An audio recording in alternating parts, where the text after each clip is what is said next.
Saludos y bendiciones en esta fresca y hermosa mañana. Vamos a dar inicio o a la continuidad.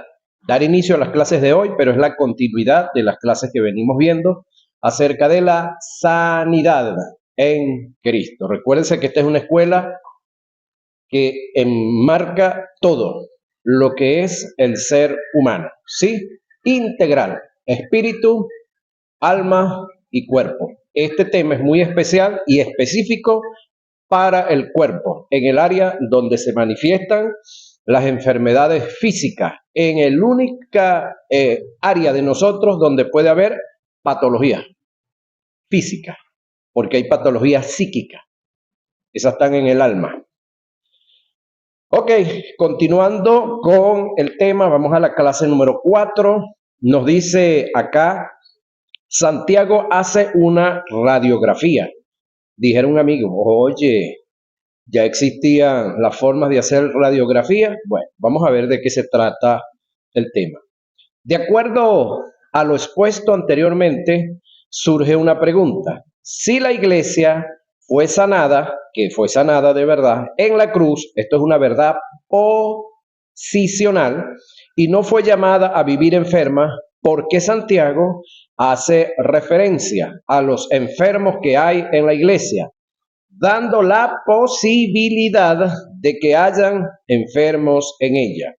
En respuesta a esto, quiero que analice una verdad que está intrínseca en el pasaje.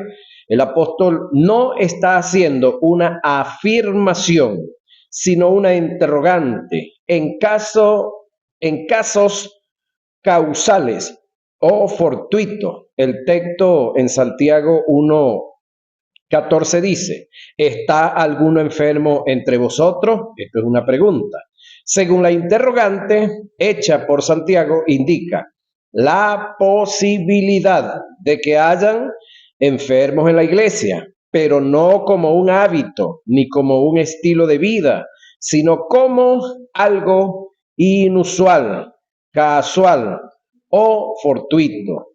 Como maestro, no niego en que un creyente se pueda enfermar, pero sí afirmo y enseño categóricamente que no debe vivir enfermo. Como creyente, estoy en el derecho, mi legado, y en el deber, mi responsabilidad de vivir y gozar de la sanidad, porque fui sanado en la cruz del Calvario y confirmado con la resurrección de Jesús. En estos tiempos, la pregunta que el apóstol Santiago hace en Santiago 5:14, hay que cambiarla. En vez de preguntar, ¿está alguno enfermo entre vosotros? Debemos preguntar, ¿está alguno sano entre vosotros? Lamentablemente, ya aquí la culpa no la tiene Dios. ¿Quién tiene la culpa de que esto se pudiera llevar a una realidad? En parte, el liderato que hemos tenido, en primera parte. En segunda parte, lo pasivo que la iglesia ha sido en estudiar, en analizar, en escudriñar las escrituras para extraer de las escrituras nuestro legado, nuestras bendiciones y lo que esté establecido como principio en el área de la salud. Así como nos sentimos mal y procuramos la salud, cuando la salud me refiero a la parte espiritual, así como nos sentimos mal cuando pecamos, nos debemos sentir igual o peor de mal cuando estemos enfermos. Porque si la iglesia fue llamada a vivir en santidad, cuando digo llamada a vivir en santidad, me refiero a la santidad práctica, a la que usted y yo practicamos, porque la santidad imputada en el Espíritu la iglesia la tiene. Somos justos, hemos sido justificados. Entonces, en el Espíritu somos santos, pero en el alma tenemos que trabajar esa santidad y en el cuerpo, por supuesto. Pero ese es un trabajo suyo y mío. Al igual que acá, para vivir en plena salud, es un trabajo suyo y es un trabajo mío. Primero, educarnos, luego de conocer nuestro legado, luego de conocer lo que nos compete, apropiarnos en fe, aferrarnos a esas verdades y proclamarla sobre nosotros, sobre nuestras vidas, sobre nuestra familia y demandar al dueño de la salud, al que tiene todo el poder para mantenernos sanos. Ahora, es lamentable decirlo, pero en la mayoría de los casos llegas a una congregación y mandas a pasar a los enfermos y un gran porcentaje pasa a recibir la oración de sanidad. Tenemos las congregaciones llenas de personas hipocondriacas. ¿Qué es eso? Dijera uno por ahí. Y a esto se le suma el tipo de ministro que está en nuestras congregaciones dándole peces a los creyentes, pero no los enseñan a pescar.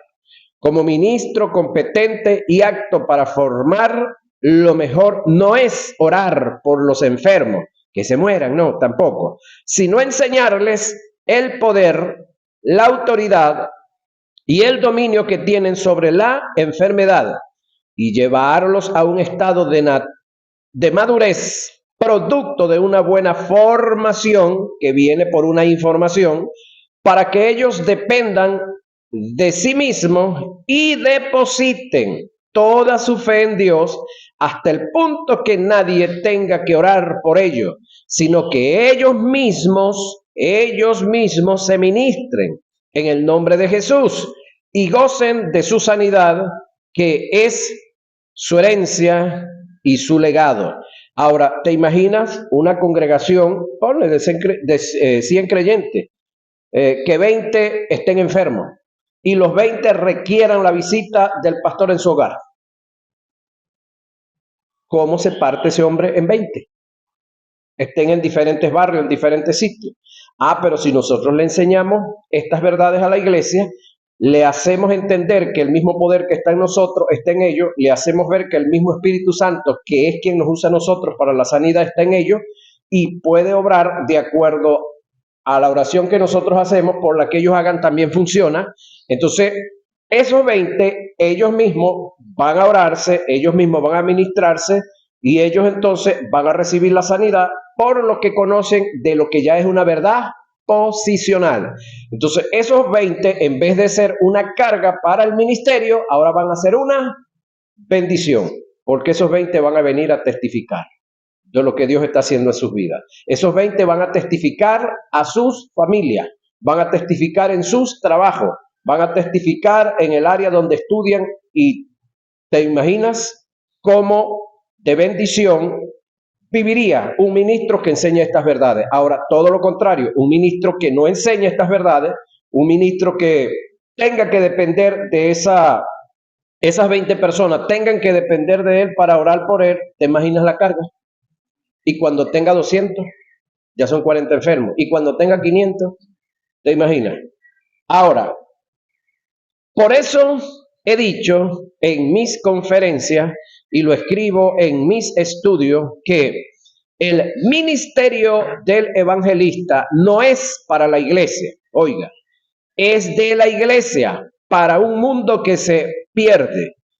Es allí donde es necesario el mensaje del evangelio para la salvación. Ya la iglesia fue salva y sana en la cruz. Los evangelistas deben ejercer su ministerio en un mundo que se pierde. Para la iglesia están los maestros, quienes instruyen en la verdad y pueden formar a los creyentes con el fin de que adquieran una identidad y puedan entender quiénes son, qué tienen y qué pueden en Cristo, y de esta forma puedan valerse por sí mismos. El escritor de los Hebreos descarta la imposición de mano como fundamento doctrinal y práctica en la iglesia para los que ya deberían alcanzar un grado de madurez en estas cosas, considerando los rudimentos y elemental, y a su vez nos insta a salir de ella. Es decir, los hombres y las mujeres de muchas de nuestras congregaciones, cuando oramos por ellos, si no les ponemos las manos encima, se van como que no pasó nada, como que nadie hizo nada por ellos. ¿Por qué razón? Porque los hemos humanizado mucho, los hemos llevado a una dependencia al extremo, que cualquier problema, cualquier dificultad tiene que arreglarse con imposición de mano. Ahora, ¿cómo hacemos entonces con los ministros que tienen una iglesia ya regularmente grandezona y cada quien en su lugar tiene un conflicto interno, una dificultad? Tiene que ir a orar por él y no solamente orar, sino imponerle las manos. Cuando le impones las manos, entonces él se siente bien, él se siente chévere. ¿Sabe por qué pasa eso? Porque somos hipocondríacos. Psíquicamente dependemos de. Ahora, creo que todos los que estamos aquí hemos pasado por esas etapas. Yo le cuento, yo fui a muchos sitios donde oraron por mí, oraron por el grupo, yo estaba pasando por algún conflicto y me fui prácticamente igual porque nadie me impuso las manos. Le estoy hablando de mí antes de estar dentro del ministerio. Ahora, ¿qué es eso? Dependencia psíquica. Ahora, ¿dónde está la espiritualidad?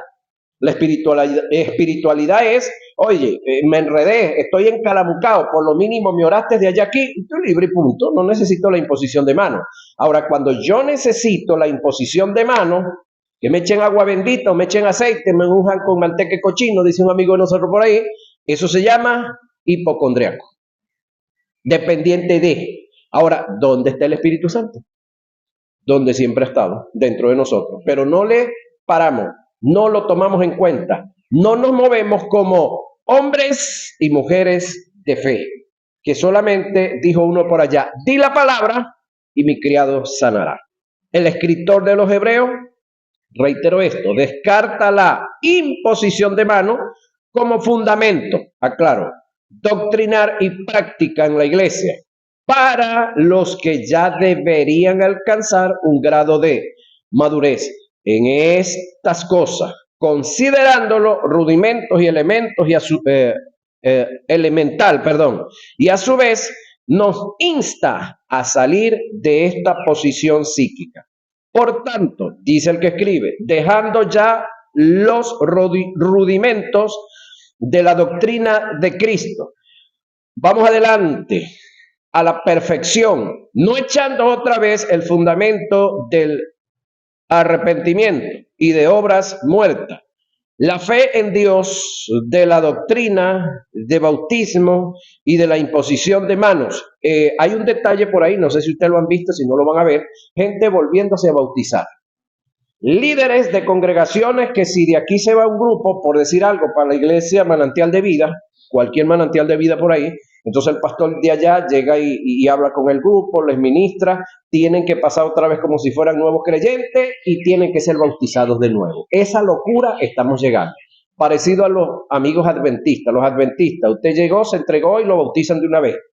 Se fue, tuvo con ellos 6 meses, por circunstancias de la vida, usted se apartó, lo que se conoce vulgarmente se descarrió, volvió a reconciliarse, lo vuelven a bautizar otra vez.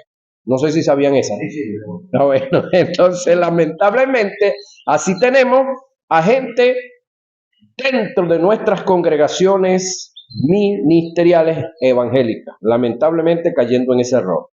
Hebreos 6, sí, si ellos tuvieran la potestad del mundo espiritual, a Cristo cuántas veces lo hubiesen crucificado. Pobrecito Cristo, ¿verdad? En las manos de esa gente. Ahora, este texto lo tenemos en Hebreos 6:1.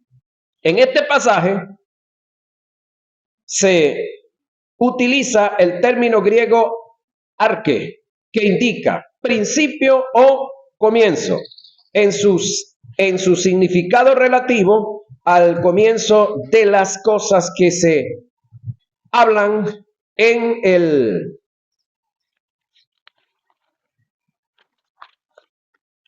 brisa fresca, rica. Pasaje indican los rudimentos de la doctrina de Cristo, denotando la enseñanza relativa a los hechos, el elemento relativo a los elementales, perdón, referentes a Cristo. Ahora te imaginas que determinamos construir acá este hermoso templo que están en ese trabajo, ¿sí? ¿Qué es lo primero que hay que hacer? Abrir los huecos para sembrar las bases. Ok, tú te imaginas que ya se llenaron las bases, que ya hay columnas tiradas para arriba, ya hay vigas de todo nivel, y entonces, ok, ya lo que falta en este caso sería comenzar a frizar, y entonces que alguien dijera, no, que hay que comenzar a abrir huecos nuevamente para seguir metiéndole columnas. ¿Tiene su sentido, no? Ok, otro, verdad paralela. Saliste de la universidad, graduado, con honores, con título y demás, y alguien te dice, no hermano, usted tiene otra vez que inscribirse en kinder. Bueno, eso es lo que me quiere decir acá la escritura. No es que estamos negando la imposición de manos, sino que eso tuvo un momento. No es que estamos negando el bautismo, eso tuvo un momento. No es que estamos negando enseñar lo elemental de la doctrina, la resurrección de los muertos y todo eso. Todo eso tuvo su momento, pero ya va, ya estamos a otro nivel en el cual vamos a frizar, hablando de la construcción, vamos luego de frizar a encamisar para decorar, meter las lámparas y todo lo demás. Lo demás está el fundamento ya está hecho, vamos a estar redundando en los fundamentos otra vez. Nunca vamos a crecer, nunca vamos a progresar. Exacto. ¿Cómo tú vas a disfrutar de la carrera que estudiaste en la universidad si vuelves otra vez al kinder? Entonces, ¿qué pasó en la secundaria? ¿Qué pasó en el liceo? ¿Qué pasó en la universidad? Eso no tuvo valor. Estamos ubicados, ¿verdad? Ok. Sí, seguimos avanzando acá. El autor de los Hebreos afirma que la iglesia no está para tales prácticas, que el rol de ella es ir camino a la perfección en el conocimiento de mejores cosas, hasta el punto de que llegue a un estado de madurez y de perfección, para poder así alcanzar la estatura y la medida de nuestro Señor Jesucristo. Algunos cristianos dependen de tales prácticas que son rudimentos y a su vez cosas elementales como para depositar nuestra fe en ellas, acciones de las cuales ya deberíamos salir en un caso extremo que haya enfermos en la congregación, supongamos que los hay. Santiago dice, si hay enfermos, llama a los ancianos de la iglesia. Y los ancianos no son los calvos ni los que tienen cabello rucio como este que está aquí, meramente. Anciano de la iglesia es gente que haya adquirido madurez en cuanto a este tema, que ya no anden por la imposición de manos, que ya no anden continuando otra vez, abriendo hueco y tirando fundamento, no. Gente que ya sabe al nivel que está y tiene que vivir a ese nivel. Y oren por ellos, dice Santiago 5, 14. Lo primordial de todo creyente es entender cuáles son los recursos con los que cuenta y valerse de ello. La salvación abarca sanidad, es decir, la salvación bajo el término soterión tiene que ver con una salvación integral, tiene que ver con una sanidad integral. Fuimos sanos en el espíritu, ¿cuándo? Cuando se quitó de nosotros el pecado, libre del pecado. Exagoraxo, ¿sí? Libres del pecado. Ok, si fuimos libres del pecado, que era algo que bíblicamente no hay nada que pudiéramos hacer para librarnos de él, según Jeremías 2:22, dice por allá, aunque te laves con lejía y amontones jabón sobre la mancha de tu pecado, no puede ser quitado. Eso es en cuanto a el pecado de la incredulidad. Fue quitado de nosotros el pecado de la incredulidad, listo, somos libres. Vamos entonces para la otra etapa. ¿Cuál es la otra etapa? Los pecados. Aunque este no es santidad, pero verdad paralela. Entonces, en cuanto a los pecados, Pablo dice, quítese de vosotros. Todo enojo, toda gritería, toda maledicencia y enumera otro lote por ahí. Luego también dice por allá, haced morir lo terrenal en vosotros. Ese trabajo suyo y mío. ¿Sí? Dios se encarga solamente de perdonarnos cuando caemos en falta, luego que la reconocemos y la confesamos, pero Él en ninguna parte dijo que iba a quitarnos los pecados. Eso los tenemos que abandonar nosotros. Él nos quita, es decir, Él nos perdona es el error en el que caímos, en el que por tontos nos dejamos enredar. Pero la batalla va a ser de todos los días en contra de los pecados, no del pecado. Del pecado vamos a tener momentos en los cuales vamos a tener dudas. Eso es normal, eso es natural. Pero usted sabe, como sabe, que Cristo es la realidad, que su muerte y su resurrección compraron salvación eterna y que lo que usted tiene es vida eterna. Se lo dice la palabra por muchos textos bíblicos. Creo que aquí buscaron los de Juan, más de 20 veces vida y más de 20 veces vida eterna. Entonces, Él es mediador de un nuevo pacto, de una salvación eterna. Lo hemos leído en el libro de Hebreos.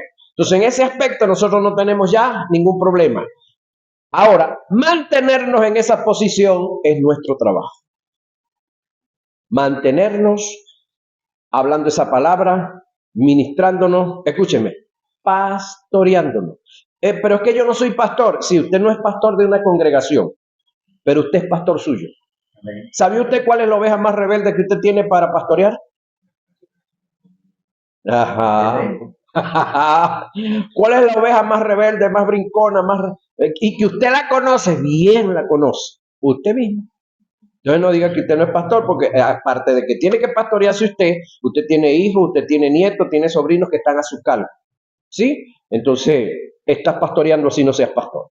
Ahora, algunos cristianos dependen de tales prácticas que son rudimentos y a su vez cosas elementales como para depositar nuestra fe en ella, acciones de las cuales ya deberíamos salir. En un caso extremo, que hayan enfermos en la congregación, Santiago dice, si hay enfermos, llamen a los ancianos de la iglesia y oren por ellos. Santiago 5:14. Lo primordial de todo creyente es entender cuáles son los recursos con los que cuenta y valerse de ellos. Y disculpe que le esté recalcando esto, porque como le digo esta, le digo la otra. Es extraordinario que hayan entre nosotros hermanos cometiendo pecados, tampoco. ¿Qué tenemos que hacer con los hermanos que cometen pecados? Bueno, lo que dice Gálatas 6:1. Si alguno fuere sorprendido en algún pecado, vosotros que sois espirituales, caerles a cocorrón, a pataza y a palo. No.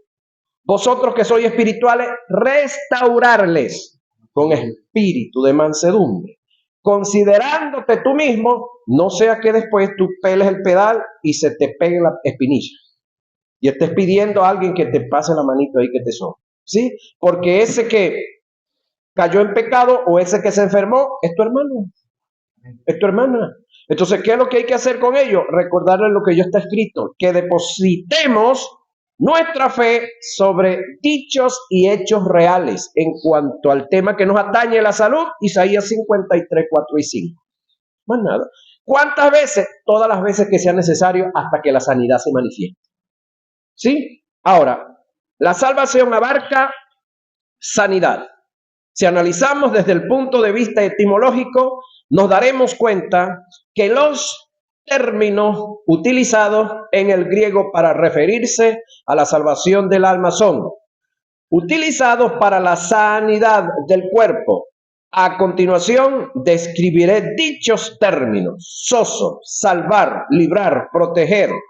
Lo mismo literalmente o figurativamente en el Nuevo Testamento se usa para describir la sanidad física como a la espiritual. Santidad física, Mateo 9, 21 y 22.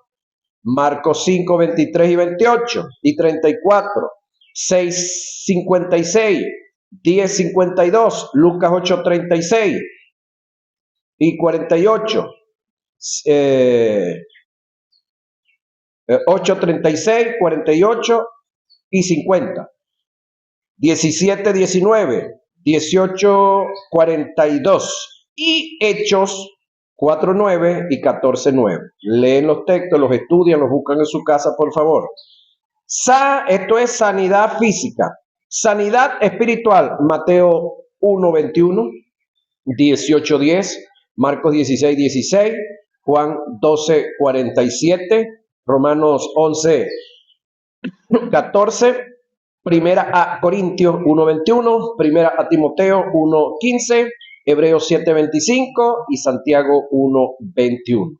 Eso es en cuanto a la sanidad espiritual. Soteria, liberación, salvación, seguridad. Sanidad física, Hechos 27, 34, Lucas 1, 17. Sanidad espiritual, Hechos 4, 12 y 13, 47, 28, 28. Romanos 10, 10. Diazoso, salvar por completo, curar, preservar. Eso es parte de lo que tiene que ver con la integral salvación, ¿sí? Sanidad. Sanidad física, Lucas 7, 3, Mateo 14, 36, Hechos 23, 24 y 27, 43. Sanidad espiritual, Primera de Pedro 3, 20, y aumai, curar. Sanidad física, Mateo 8, 8 y 13, 5, 28, Lucas 5, 17, 6, 19, 9, 22, Juan 4, 47, sanidad espiritual, Mateo 13, 15 y Juan 12, 40 y Hechos 28, 27 y Hechos 12, 13. Aquí tiene una cantidad de textos bíblicos como fundamento, no argumento, porque argumento es cuando usted lo saca de su mente. Aquí hay fundamento, base bíblica, para que usted deposite su fe sobre dichos y hechos reales, que ya están establecidos. Entonces, nuestra fe no puede estar colocada en el aire, en cualquier lado en el espacio. Es como cuando usted va a registrar un negocio, va a registrar, no sé, una asociación civil, tiene que tener un espacio, tiene que escribir un sitio, una dirección exacta, porque no le pueden registrar valga la redundancia, un registro donde no hay dirección, ¿sí? Donde no hay una dirección. Y para efecto de las iglesias, hay un solo sitio donde las iglesias no pueden funcionar: en un apartamento. No te pueden dar la dirección del registro de una iglesia en un apartamento. En cualquier lado. Y tampoco en una escuela. Hay muchos que están en una escuela, tienen que poner la dirección de la casa del pastor o de alguno de los líderes. En un parque tampoco, porque son instituciones públicas, ¿sí? Entonces, debemos de entender que así como el Estado no te puede reconocer ni registrar una fundación o una iglesia sin una dirección, usted no puede estar poniendo la fe en cualquier cosa y en cualquier lado. Aquí tiene fundamento, bastante, para lo que es la sanidad espiritual, la sanidad psíquica y la sanidad física, que hay fundamentos como tales. Ahora, este término iaomai es utilizado en algunos pasajes para referirse tanto a la condición espiritual como física. Lucas 4:18, Hechos 10:38, Santiago 5:16 y Primera de Pedro 2:24.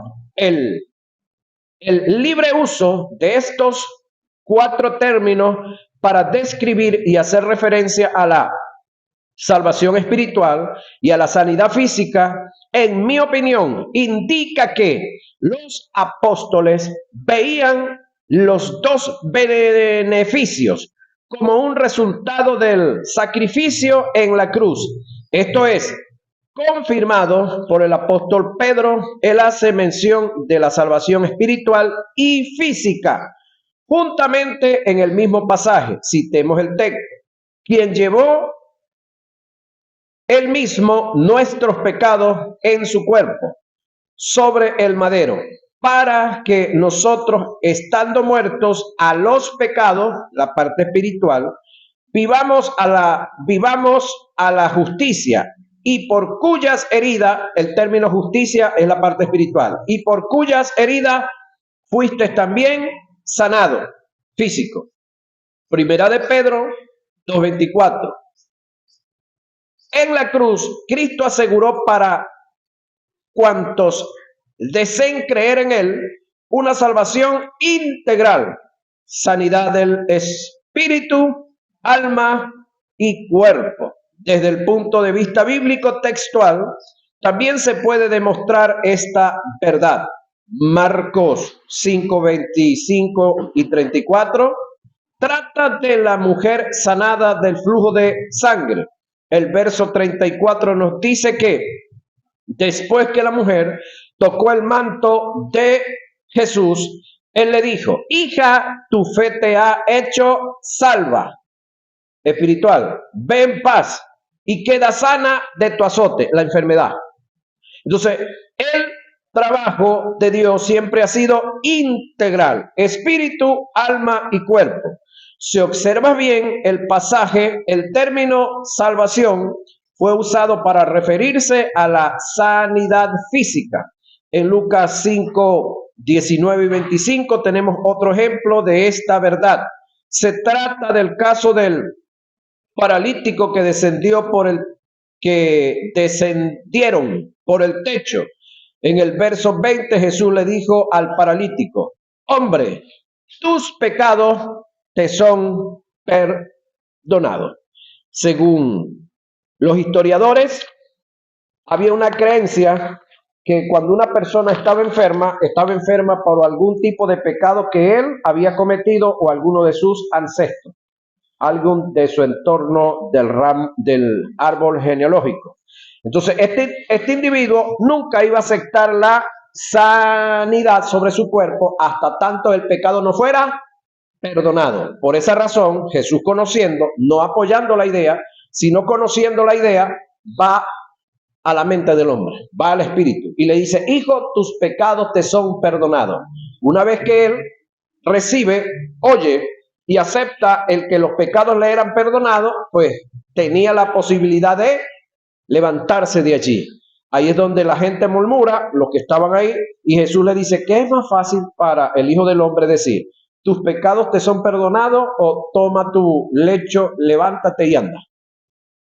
Y entonces luego dice: pues para que sepáis que el Hijo del Hombre tiene potestad para perdonar pecado, por la creencia que había.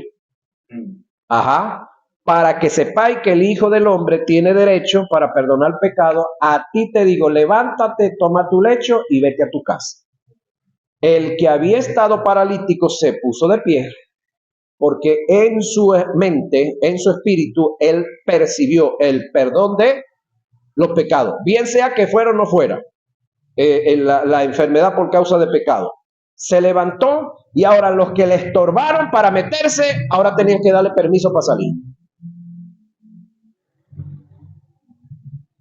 No se le olvide, recuerde que él no pudieron entrarlo por la puerta, entonces lo metieron por el techo, porque los que estaban en la puerta estaban embelecidos, oyendo el mensaje, y no le dieron permiso. No hay nada. Ahora les toca apartarse, porque el hombre viene con el catre, con la camilla de esa que usa la defensa civil. Aquí, mire, apártese que voy yo para afuera. Si observa bien, Jesús hasta el momento no había expresado nada acerca de la sanidad física. Solo hizo mención del perdón de pecados. Pero a causa de la murmuración de los escribas y de los fariseos, él les dijo: ¿qué es más fácil decir, tus pecados te son perdonados, o decir, levántate y anda? Pues para que sepáis que el Hijo del Hombre tiene potestad en la tierra para perdonar pecados, dijo al paralítico: a ti te digo, levántate, toma tu lecho, sé sano y vete a tu casa. Al instante, levantándose en presencia de ellos, tomando el lecho en que estaba acostado, se fue a su casa. Entonces tenemos acá esta hermosa manifestación en la cual primero trató con el espíritu, para luego entonces tratar con la parte física. Ahora, ¿qué estamos mostrando aquí en este texto? Que Dios está interesado primero en nuestra espiritualidad, porque cualquier tullillo, cualquier paralítico, cualquier discapacitado puede irse al seno de Abraham, es decir, luego que muera, puede irse al seno de Abraham a esperar la resurrección para luego recibir un cuerpo perfecto el día del arrebatamiento. Pero mientras que muchos que tienen todas las extremidades, todos los miembros de su cuerpo, pero no creen, van rumbo al infierno. Entonces, en este caso, Dios está interesado primeramente en la salvación. Es más, Jesús, cuando salió a desarrollar el ministerio, en ninguna parte dice que Jesús escribió una pancarta y ponía colocado en algún sitio, en alguna pared, en Facebook, en algún lado por ahí, se echan fuera demonios, se sanan todas las enfermedades. Nada de eso. Te arreglamos el problema con la suegra, con el novio, con el vecino, con él, nada de eso. Jesús salió a enseñar la palabra de salvación. Todo enfermo que salía al paso o que se lo traían, lo sanaba. Todo endemoniado que venía, lo liberaba. Es más, hubo un atrevimiento por allá de un chico que se le acercó a Jesús y le dijo: maestro, mira, nuestros padres murieron y mi hermano no quiere repartir justa y equitativamente la herencia que nos dejó. Ayúdame, Jesús, a que mi hermano entre en razón y parta como debe ser. ¿Qué le dijo Jesús? Ese no es mi problema, dijo el italiano. Esas no son mis funciones. Yo no estoy como juez y repartidor entre vosotros. Ahora, ¿cuántos de nosotros entonces estamos haciendo todo lo contrario para tratar de congraciarnos con la gente y para que de esa manera ellos vean el evangelio? Ahora, alguien decía una verdad cruel. Cuando yo no tengo mucho que enseñar, mucho que predicar, entonces en el púlpito yo voy a estar hablando de mí, de mi familia, de mis logros. Tengo una moto nueva, 2026. Y cuántas cosas más de los logros personales de la gente. Entonces ahora usted entienda, cuando un hombre en el altar habla de él, de su esposa, de todo lo chévere y lo bueno, o de lo malo también, de los hijos, de la suegra, del ministerio que representa, y no habla de la Biblia, es porque él no tiene mucho que decir en la Biblia. Él quiere figurar él quiere proyectarse él. Pero Jesús, ¿qué dijo? Yo no he venido sino a cumplir lo que mi Padre me mandó hacer. Yo no estoy obedeciéndome a mí mismo, yo estoy obedeciendo al Padre. Yo estoy glorificando al Padre. Yo estoy llevando a cabo la labor que el Padre me mandó a hacer. No era sanar enfermos, no era liberar demonios, no era repartir terreno, no era librar a Israel de los romanos que lo tenían sometido. Lo de él era enseñar la verdad de las buenas nuevas, que lo que estaba escrito en la ley, los salmos y los profetas había llegado a su cumplimiento en cuanto a él, Mesías prometido. Es más, cuando Juan le manda a preguntar en la cárcel, mira, ¿eres tú o esperamos a otro? ¿Qué fue lo que le mandó a decir? Díganle a Juan que los ciegos ven, los mudos oyen, y le mandó a decir un cuento que Juan sabía, que el único ser, o que el ser, el hijo de, que el Mesías, que el Cristo, que el Hijo de Dios, todas estas características y señales estaban en él. Que si todas estas señales se estaban viendo en él, no esperaron a otro, que ya estaba ahí. Ahora, una vez más, podemos entender esto, que el epicentro de nosotros como predicadores tiene que ser la palabra. Luego de la palabra, las demás cosas vendrán por añadidura. La sanidad de los enfermos, añadidura, la bendición económica, añadidura, ayudar a solucionar los problemas de matrimonio, añadidura, repartir comida, añadidura. Pero hay gente que se esmera al extremo por hacer cosas que no están mandadas a hacer en las Escrituras. Ahora,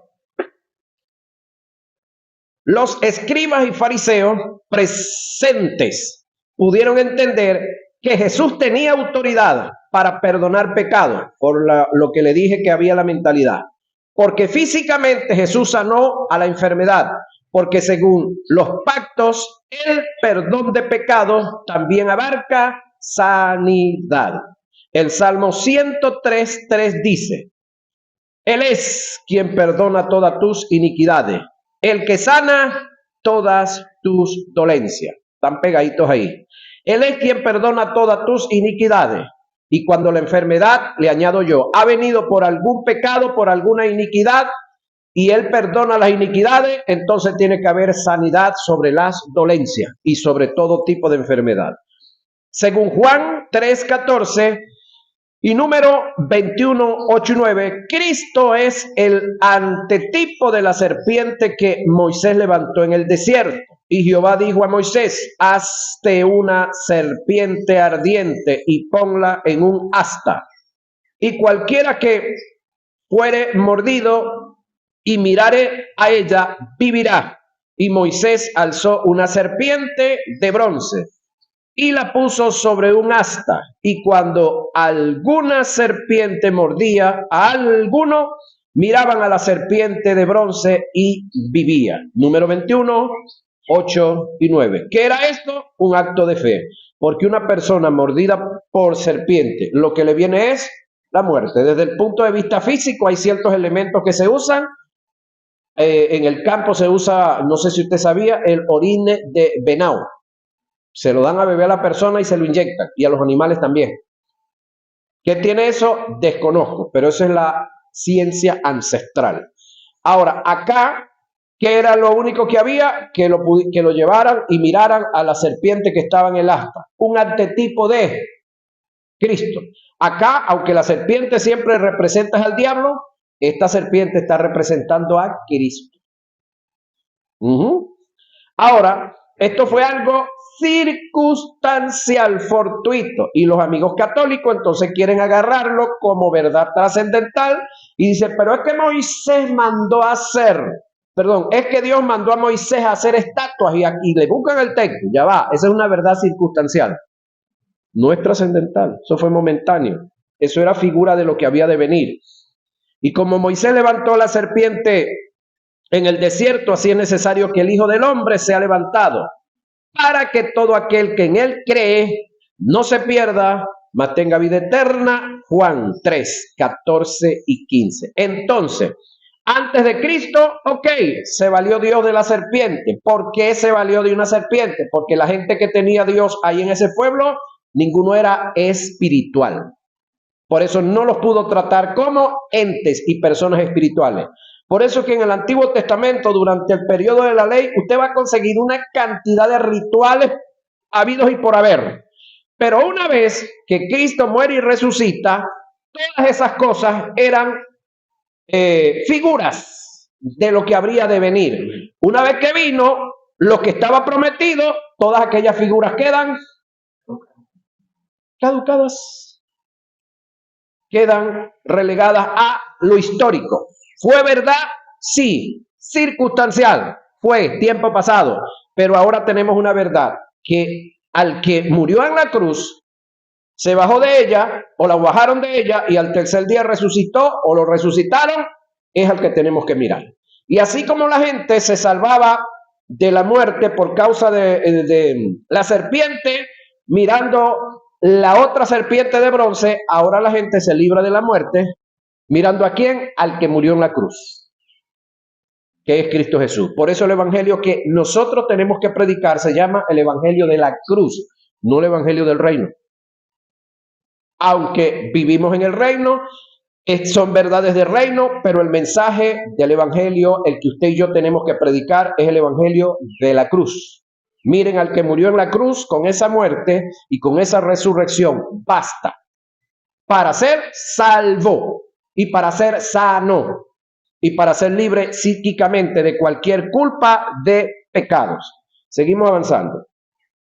Según estos textos paralelos, en la cruz, Dios en Cristo perdonó el pecado y sanó la enfermedad. Isaías 53, 4 y 16 da testimonio y afirma que aquel que llevó tu pecado también llevó tu enfermedad. A continuación vamos a hacer una exégesis de Isaías 53 para entender con precisión cómo la sanidad tiene relación con la salvación.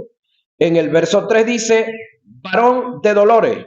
Originalmente quiere decir varón con muchos dolores o cargado de dolores. Luego dice experimentado en quebranto. Originalmente quiere decir familiarizado con la enfermedad. El término que se utilizó del hebreo fue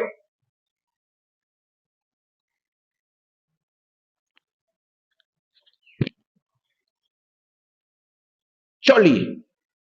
Fue el mismo que se utilizó en el verso 4 para hacer referencia a la enfermedad.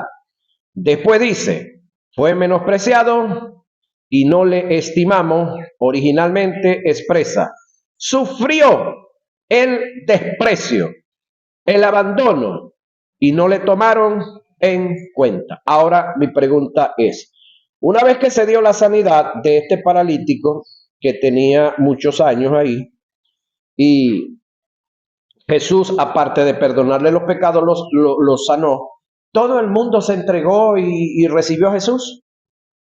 No. ¿Por qué razón? Porque los milagros, aunque son divinos, sobrenaturales, no producen conocimiento, no producen arrepentimiento. ¿Qué es lo que produce conocimiento para luego producir arrepentimiento? La palabra, el mensaje, la verdad. Entonces, una vez que se enseña la verdad, una vez que se enseñan estas realidades, entonces lo demás viene por añadidura. Pero muchos de nosotros estamos pendientes de las añadiduras y no de la gran verdad de la palabra. Entonces, mi recomendación es que usted conozca todos los 3 incidentes que se dieron en la cruz del Calvario y usted enseñe qué es redención, qué es remisión y qué es propiciación. Bien enseñadito, bien dado. ¿Cuántas veces? Todas las veces que usted se tope con un inconverso. Y mientras él no se convierta, usted enséñele eso. Aparte de que usted cumple con su labor, lo hace responsable a él de su salvación. ¿Sí? Entonces, lo importante no es la sanidad, meramente la sanidad, es la salvación. Sin embargo, no estoy de acuerdo con un caso que oí de un individuo que estaba predicando en un sitio, pasó el poco de gente para orar por ellos, entre ellos parte de la iglesia y algunos inconversos, pero entre el grupo viene una señora y el hombre llega y le pregunta, amiga, perdón, ¿ya usted le entregó su vida a Jesús? Y la mujer le dice, no lo he recibido todavía. Pero si quieres el beneficio de la sanidad, ¿verdad que sí? No voy a orar por ti y no oro por eso. Yo en lo personal no estoy de acuerdo con eso, porque Jesús en su andar nunca lo hizo. Por Raimundo y todo el mundo. Independientemente si le querían servir, muchos de ellos terminan sirviéndole, pero muchos de ellos no. Entonces, hay posiciones que toman algunos ministros que no sé de quién la aprendieron, no sé quién se las enseñó, pero creo que el misericordioso Dios no fue. Es tanto así que cuando Dios envía y el verbo decide venir y el Espíritu Santo envía también y decide hacer el trabajo, ninguno de nosotros era creyente.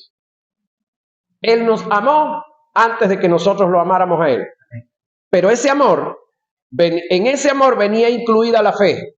Es decir, Él no nos estaba mirando al momento que vagamente andábamos todos. Él estaba mirando más allá.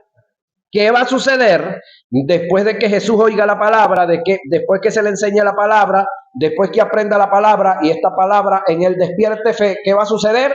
Esa era la fe del Espíritu Santo y la fe de Cristo, mirando al otro lado de el Jesús, del Octaviano, del Moisés, que luego que oyera la palabra, en ellos se iba a producir fe, iban a depositarla en el autor.